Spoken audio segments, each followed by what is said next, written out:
livro de Romanos, no capítulo 8, o versículo 24 ao 27. É um assunto bem pertinente nesta manhã. O versículo 24 e o 25 faz uma ligação entre a mensagem que nós pregamos no domingo passado, onde nós ouvimos falar sobre como a criação, como a natureza geme, esperando a manifestação dos filhos de Deus. O versículo 24 diz: porque em esperança somos salvos. Ora, a esperança que se vê não é esperança. Porque o que alguém vê, como esperará? Mas se esperamos o que não vemos, com paciência o esperamos. O verso 26. E da mesma maneira também, o Espírito ajuda as nossas fraquezas, porque não sabemos o que havemos de pedir como convém, mas o mesmo Espírito intercede por nós com gemidos inexprimíveis.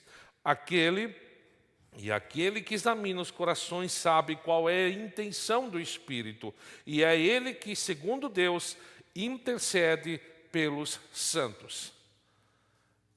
Nós ouvimos, e por toda parte nós encontramos sinais de um mundo perdido. Nós falamos isso de uma forma muito objetiva no domingo passado, como este mundo está em um caos. Nós temos hoje guerras acontecendo na Europa, nós temos agora a guerra novamente no Oriente Médio, nós temos tensões sociais, nós temos incertezas políticas, inclusive em nosso país, nós temos violência, nós temos criminalidade, nós temos tantas coisas acontecendo, estamos prestes a presenciar novamente enchentes, conforme a meteorologia está anunciando. O mundo está perdido de fato. O cristão geme, a natureza geme e ela está em dores de parto. Aguarda a redenção em Jesus. E não é apenas agora a criação no geral que geme, que sofre, que padece, mas nós também, como filhos de Deus, diz, nós mesmos gememos em nosso íntimo. 8:23 de Romanos diz, nós mesmos gememos em nosso íntimo, aguardando a adoção de filhos, a redenção do nosso corpo. Especificamente, essa mensagem nesta manhã fala sobre como nós oramos, como devemos orar. Não sabemos orar, a nossa fraqueza, são pontos que nós vamos abordar nesta manhã. É claro que as misérias deste mundo, que os terríveis efeitos do pecado não devem nos abater. Porque a Bíblia diz no verso 24, porque pela esperança somos salvos. Na expectativa nós somos salvos, nós fomos salvos. Então, Tessalonicenses vai nos falar que nós temos o capacete da esperança. Nós estamos com os pés na terra, mas nós trabalhamos aonde Deus nos coloca, mas a nossa mente, já estamos no céu. Nós falamos aqui sobre a fidelidade de Deus, sobre os atributos de Deus, e como essa salvação ela já se concretizou.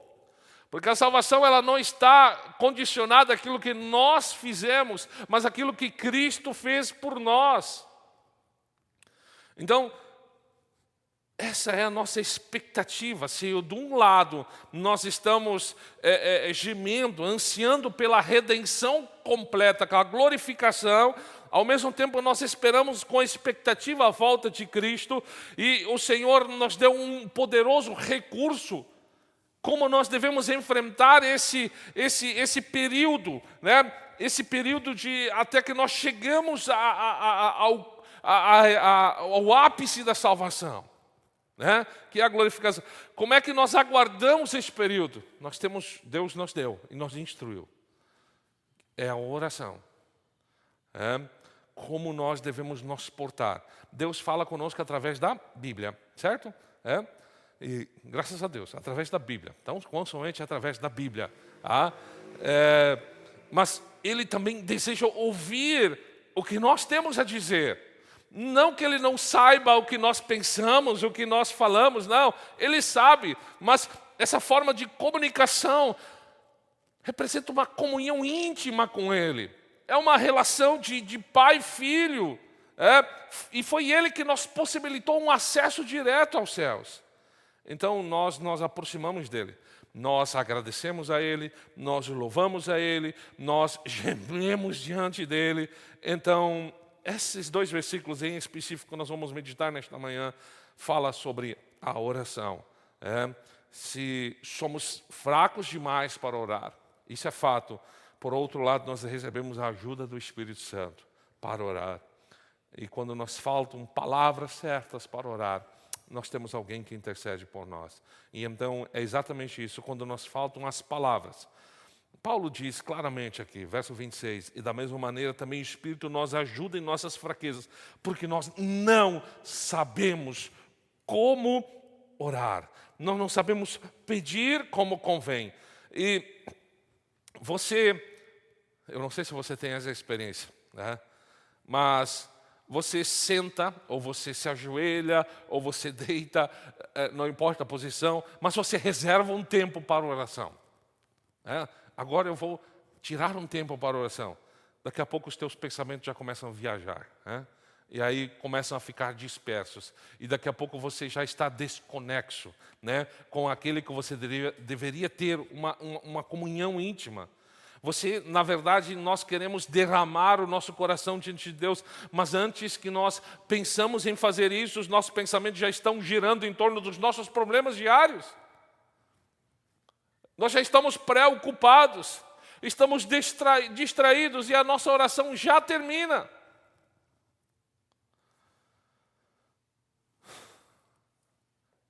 Os irmãos são de longe, eu não sei como é que funciona na igreja, mas provavelmente deve ter algum momento de oração na igreja também. Mas a frequência com certeza é muito menor do que nos cultos de domingo. Isso acontece em todos os lugares, em todas as igrejas.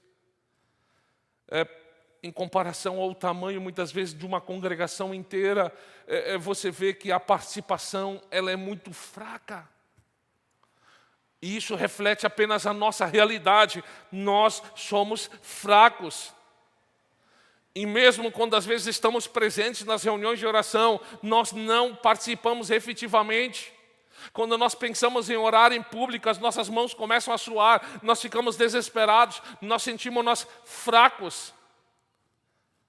E a nossa fraqueza na oração pode ser, às vezes, até uma natureza física. Nós estamos cansados demais para orar. Estamos ocupados demais para orar. E não tem, muitas vezes, nem a ver com a proximidade, a intimidade com Deus. Olha os discípulos. Eles estavam com Jesus ali no Getsemane. Eles estavam diante de um perigo iminente. Os discípulos dormiram enquanto Jesus travava a sua batalha mais difícil em oração. E aí Jesus chega com aquele clichê, com aquela frase que nós ouvimos todos os momentos: não pudeste vigiar comigo nem uma hora? Vigiai e orai para que não entreis em tentação. O espírito, na verdade, está pronto, mas a carne é fraca. Mateus 26, 40, 41. Quando se trata da oração, nós somos fracos de muitas maneiras. Mas a razão principal da nossa fraqueza, Paulo diz, que nós não sabemos orar da maneira adequada. Falta de conhecimento, falta nosso entendimento. Não sabemos orar como devemos orar e nem pelo que devemos orar. Essa é a nossa verdadeira fraqueza, diz-nos Paulo aqui, porque não sabemos o que havemos de pedir como convém. Mas agora nós temos um auxiliador. Por um lado, nós devemos orar segundo a vontade de Deus. Eu já vou dar um exemplo a respeito disso. Jesus nos ensinou isso, né? Por outro lado, nós perguntamos, tá, mas qual é a vontade de Deus? Paulo, ele nos dá um exemplo claro disso. E nós estamos falando de Paulo. Paulo, ele diz que ele possuía um espinho, né, na carne. Nós não sabemos o que era, de fato. Deve ter sido algo que com certeza incomodava Paulo muito. E era um problema persistente, era um fardo, era quem sabe uma enfermidade, mas ele orou assim: Senhor, por favor, remova esse espinho. A Bíblia diz que 3 vezes ele orou dessa maneira. 3 vezes. E ele parecia pensar que remover esse espinho da carne, ele poderia ser mais eficaz para Jesus, no serviço a Jesus. Mas qual foi a resposta de Deus? Deus diz assim: a minha graça te basta, porque o meu poder se aperfeiçoa na fraqueza. Então, isso, você encontra essa parte em 2 Coríntios 12, 9. Tá, mas como então devemos orar? Nós devemos pedir a cura ou devemos pedir força para passar por este momento? Nós devemos orar: Senhor, remove esse espinho, ou Senhor, fortalece-me? Dentro do contexto neopentecostal, principalmente, nós temos nós somos ensinados a orar desta maneira: eu declaro, eu decreto, eu isso, eu aquilo. Mas se nessa falta de entendimento sobre como nós devemos orar, Paulo ele inclui a ele mesmo. Ele diz: ele mesmo não sabe como orar nas nossas fraquezas, diz Paulo, as quais agora o Espírito vem em auxílio. Grandes homens, grandes mulheres de Deus, se você olhar na Bíblia, frequentemente lhe faltaram palavras de como orar. Muitas vezes eles estavam em escuridão, tateando como nós, não sabendo às vezes o caminho que deviam seguir. Estavam muitas vezes abatidos. Olha só Elias, por exemplo. Depois de derrotar os profetas de Baal, ver uma manifestação tão clara de Deus se manifestando, consumindo aquele altar que ele havia preparado, e agora ele estava fugindo ante uma ameaça da rainha Jezabel. Mas ele era um grande profeta, ele era um homem corajoso. Ele enfrentou os maiores falsos profetas da época no Monte Carmelo. Mas agora, ele estava tão fraco, porque uma mulher ameaçou matá-lo. E sabe qual a oração que ele faz agora? Ele pediu para si a morte, dizendo: basta, toma agora, Senhor, a minha vida, pois eu não sou melhor do que meus pais. 1 Reis 19:4. Ele simplesmente pediu para que Deus deixasse ele morrer. Ele estava tão fraco. Ele não tinha compreensão do que o Senhor tinha reservado ainda para ele, as tarefas que ele ainda estava reservado para ele. Ele estava fraco demais para reconhecer a vontade de Deus em sua vida, para orar de acordo com essa vontade. E também nós não sabemos orar muitas vezes como? Diante de doenças graves, sofrimentos, injustiças. Muitas vezes nós dizemos: Senhor, eu nem sei o que orar. Faltam-me palavras.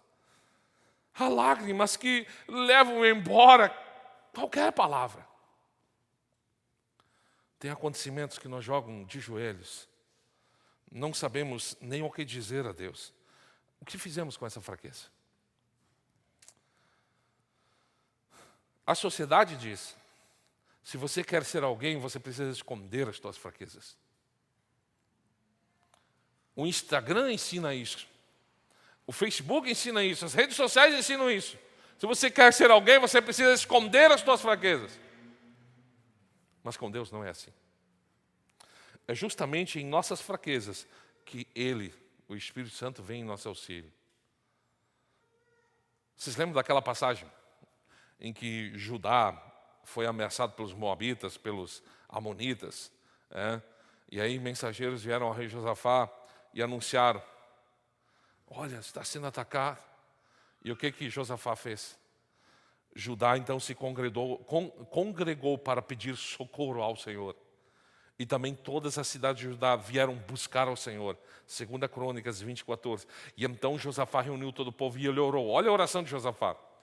Um rei, nosso Deus, não julgarás tu, porque em nós não há força para resistir a essa grande multidão que vem contra nós.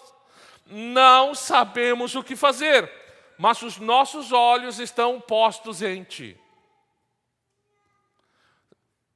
Hoje seria muito fácil, e com certeza Josafá seria criticado. Ele era um péssimo exemplo de líder. O líder não sabe o que fazer.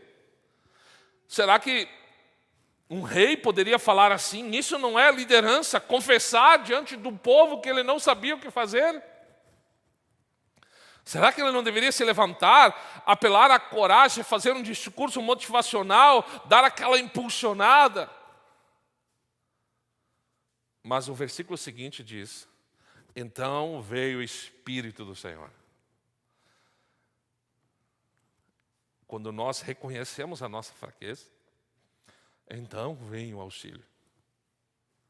Enquanto nós estamos enchendo a nossa boca, falando de nós mesmos, da nossa capacidade, ou menosprezando o próximo, e essa sequência não acontece. O Espírito Santo, creio que não vem.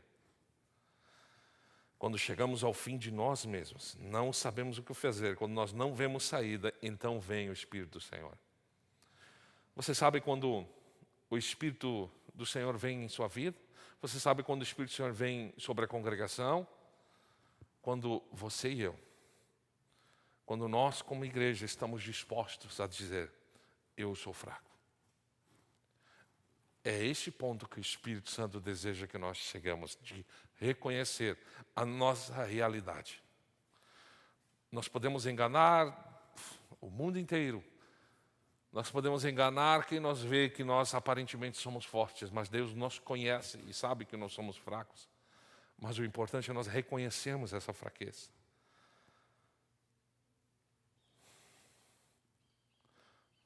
Deus nos ajuda em nossa fraqueza. A Bíblia diz que o Espírito Santo intercede por nós. Aqui os problemas eles já foram descritos, mas o texto não termina aqui. O texto não termina com nossa fraqueza, mas ele nos diz que o Espírito Santo nos ajuda e ele intercede por nós com gemidos inexprimíveis. E então eu quero tecer 3 pontos aqui para vocês, nessa manhã, para nós. Como o Espírito Santo nos auxilia de 3 maneiras. Em primeiro lugar, a Bíblia diz que ele vem ao nosso auxílio. Do grego nós podemos ensinar aqui dizendo que esse auxílio, essa palavra usada aqui, descreve uma pessoa que se coloca ao lado de outra para ajudá-la a carregar uma carga pesada, assumindo parte do peso e ajudando a suportar esse peso. Então o Espírito Santo vem e ajuda-nos a carregar este fardo, que aparentemente para nós é impossível carregar. A nossa ignorância quanto à maneira correta de orar é um fardo pesado. Mas o Espírito Santo vem e ajuda a carregá-lo. Olhando dessa maneira, nós podemos interpretar também a dificuldade que nós como cristãos temos de orar. E de que nós precisamos de um auxílio. De que nós precisamos de uma intervenção de Deus para também orar. Então, ele vem em nosso auxílio, ele se coloca lado a lado com nós. E então ele vai para o segundo ponto, além de ele nos ajudar a suportar este fardo, este peso, a Bíblia diz que ele intercede por nós. Ele carrega os nossos fardos e ele nos chega também à presença de Deus e ele ajuda a colocar o nosso fardo diante de Deus. Se nós somos fracos demais para encontrar as palavras corretas, não sabemos como orar, nem o que nós devemos dizer. A Bíblia diz então em Romanos 8:27, e aquele que sonda os corações sabe qual é a intenção do Espírito, porque é segundo a vontade de Deus que ele intercede pelos santos. Então essa ajuda de Deus na oração não termina com a atuação do Espírito Santo. Na verdade tem um duplo auxílio na oração. Paulo escreve assim em Romanos 8:34, Cristo é quem morreu. Ele morreu substitutivamente por nós na cruz. Ou antes, quem ressuscitou dos mortos, o qual está à direita de Deus, também intercede por nós. Então, nós temos Cristo agindo como nosso intercessor, e agora nós temos também o Espírito Santo nós intercedendo por nós. Então, Jesus intercede por nós nos céus, e o Espírito Santo faz o mesmo em nossos corações. Deus parece ter um grande interesse em nos ajudar. Mas tudo é uma ação de Deus. Aquele que executou a salvação em nosso favor, agora também tem interesse em nos fazer orar, a viver essa comunhão. Aparentemente, nós sempre ouvimos falar que Cristo é o nosso advogado. Mas parece que nós temos aqui dois advogados que estão plenamente de acordo e estão caminhando na mesma direção. Não existe conflito entre a ação de Jesus, o Filho, em nosso meio e do Espírito Santo. O Espírito Santo toma as nossas orações, que são totalmente imperfeitas, e as santifica de tal maneira que elas chegam ao trono de Deus em uma harmonia, a ponto de estar em concordância com aquilo que Jesus deseja. E assim elas são ouvidas pelo Pai. O que nós aprendemos com isso? Primeiro, nós precisamos examinar a nossa atitude em relação à oração. A oração, ela não é palavras vãs, como o próprio Jesus ensinou. Se nós temos um modelo da oração, que é o Pai Nosso, eu não sei, isso eu acho.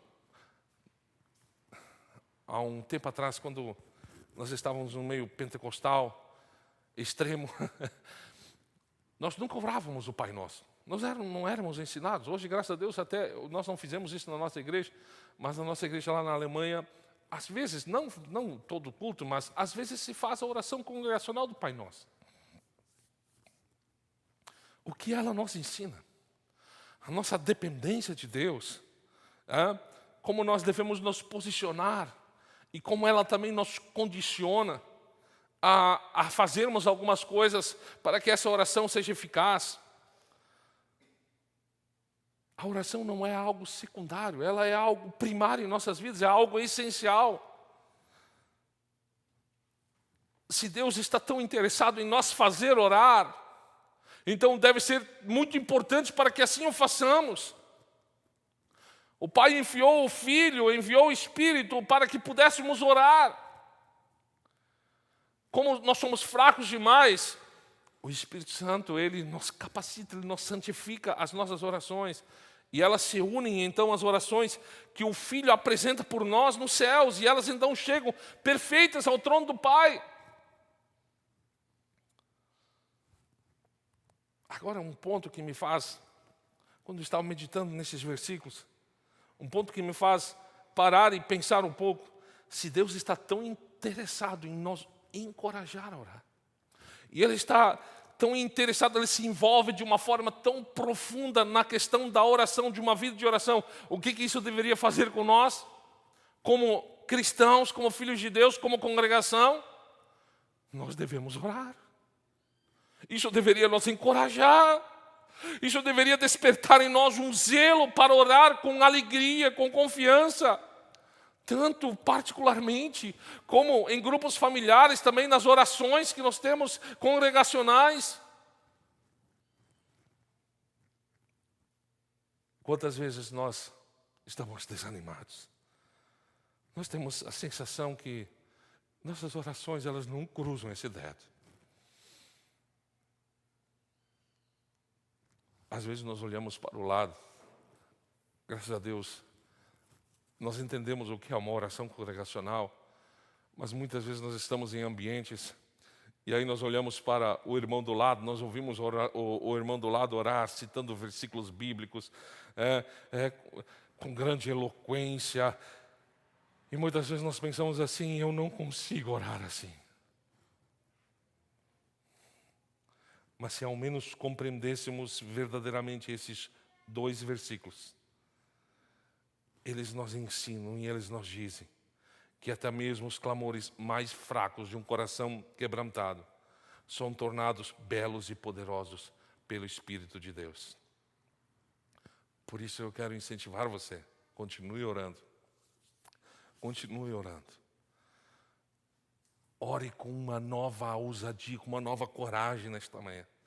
Ore com expectativa. Ore porque você sabe que o Espírito Santo, ele é seu intercessor. E não somente ele, Jesus também, ele te advoga em teu favor. Tem uma frase que ela diz assim: eu não sei orar como convém, mas eu sei que me convém orar. Quem sabe isso não tem sido uma prática frequente na tua vida. Todos nós precisamos aqui nesta manhã reconhecer que nós falhamos nisso. Mas eu gostaria de incentivar você a dedicar a sua vida em oração.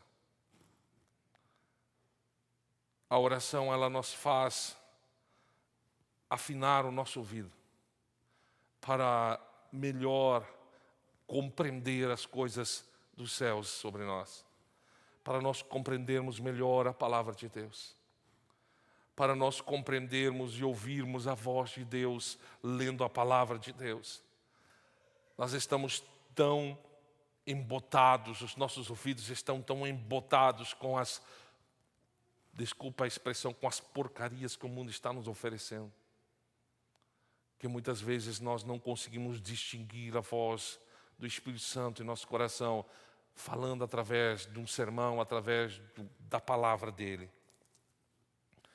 E a oração, ela justamente faz este trabalho de nós limpar, de nós purificar os nossos ouvidos, de limpar a nossa conexão com Deus. E eu sempre digo assim que o Espírito Santo ele funciona, é muito raso essa comparação, mas somente para nós entendermos. É como ajustar a frequência, para que a nossa voz ela chegue até Deus, mas também que a voz de Deus ela chegue em nosso coração. Deus fala conosco através da palavra de Deus. E eu sei que quando nós nos dedicarmos em oração, e qual é o primeiro ponto que nós devemos fazer para que nós efetivamente tenhamos uma vida plena de oração? Reconhecermos que nós não sabemos orar, como convém. Mas lembra, eu falei, convém que nós oremos. Nem que a tua primeira oração, nem que a tua oração muitas vezes, Senhor, eu estou aqui, Senhor, eu não sei como orar, mas lá está você. Lá está você. Precisamos orar. E aquele que examina os corações sabe qual é a intenção do Espírito. E é Ele que, segundo Deus, intercede pelos santos. Nós temos filhos. Muitas vezes o filho vem e nos pede alguma coisa, mesmo que a sua dicção não seja tão boa, mesmo que ele não te encha de elogios primeiro para ganhar alguma coisa, mesmo que ele não saiba se expressar, mas você consegue distinguir o que o teu filho quer e você vai fazer de tudo para dar isso ao seu filho. Eu creio que Deus é desta maneira. Nós não somos como Deus efetivamente, mas Deus conhece a intenção do nosso coração. Não é que nós vamos informar Deus, né? Por isso muitas vezes eu vejo pessoas tão eloquentes orando, lendo, citando versículos, parece que estão, Deus, tu diz em tua palavra isso, parece que estão tentando criar uma chantagem para Deus, né? Deus, eu estou fazendo isso, tu diz em tua palavra que se nós fizermos isso, o Senhor vai alcançar, parece que estão tentando, não, eu creio que orar é algo muito mais íntimo, é nós dedicarmos o nosso tempo para, primeiramente, reconhecer a soberania de Deus sobre nossas vidas. Pai nosso que estás nos céus, santificado seja o teu nome. E aí depois reconhecer que essa soberania, que ela existe nos céus, ela também existe na terra. Seja feita a tua vontade. Fé é exatamente isso, é reconhecer que a vontade de Deus, ela deve prevalecer. Reconhecer que nós precisamos dele. Senhor, um pão nosso de cada dia nos dai hoje. Rogar e fazer nós entender e compreender o nosso malvado coração de que sem Deus nós não temos nada. Senhor, dai-nos o pão nosso de cada dia. E depois nós seguimos fazendo uma análise em nosso coração. Senhor, perdoa as nossas ofensas, assim como nós perdoamos a quem nos tem ofendido. Eu creio que é a parte mais difícil da oração, porque nós estamos condicionando o perdão de Deus de como nós agimos. E aí depois segue. Mas a oração basicamente ela tem esses pontos. Adoração, reconhecer a soberania de Deus. A o agradecimento, Senhor, muito obrigado, o agradecimento a Deus pelas coisas que Ele nos dá, pelas coisas que Ele nos dará, a intercessão e depois, mais uma vez, a glorificação, a adoração a Deus. Um outro momento nós vamos falar mais sobre isso. Então, essa é a ação de Deus em nossas vidas. Eles atuam em perfeita unidade. João Calvino disse uma vez, a garantia de que as nossas orações serão respondidas está na sua origem. Se você se dedicar a orar, é certo que o Senhor ouvirá as nossas orações. Deus não vai rejeitar as orações feitas em seu Espírito. O Espírito, Ele ora através de você, com gemidos inexprimíveis. Que gemidos? A Bíblia nos fala que a criação geme, aguardando a sua redenção. Nós ouvimos falar que os crentes gemem, aguardando a volta de Jesus. E agora diz que o próprio Espírito Santo geme. O que isso nos ensina? Que o Espírito Santo, certamente não está dizendo aqui que o Espírito Santo não sabe o que dizer. Pelo contrário, ele se identifica com nós. De tal maneira que ele carrega, que a expressão da sua participação e sofrimento é um gemido inexprimível. Ou pode ser uma outra expressão de que os fracos gemidos que nós emitimos quando nós oramos, eles são levados ao trono de Deus e ali Ele nos representa adequadamente diante do trono. Jesus, Ele conhece o meu e o teu coração. E Ele está em perfeita harmonia com o Espírito. Todas as lágrimas, todos os seus gemidos, eles são ouvidos diante de Deus. Quando nós não conseguimos dizer nada além, Senhor, eu preciso da Tua ajuda. Quando eu não sei o caminho a seguir, eu não sei mais o que fazer. É nesse momento que o Espírito Santo age em nós. E Ele entra em ação. Eu termino esse sermão nesta manhã com uma frase. Não existe gemido, não existe lágrima que não ecoe diante do trono celestial. Porque o Espírito Santo, Ele nos representa. E o Espírito Santo sempre é ouvido diante de Deus. Porque a Trindade está em perfeita harmonia. Tenha essa confiança, meu querido.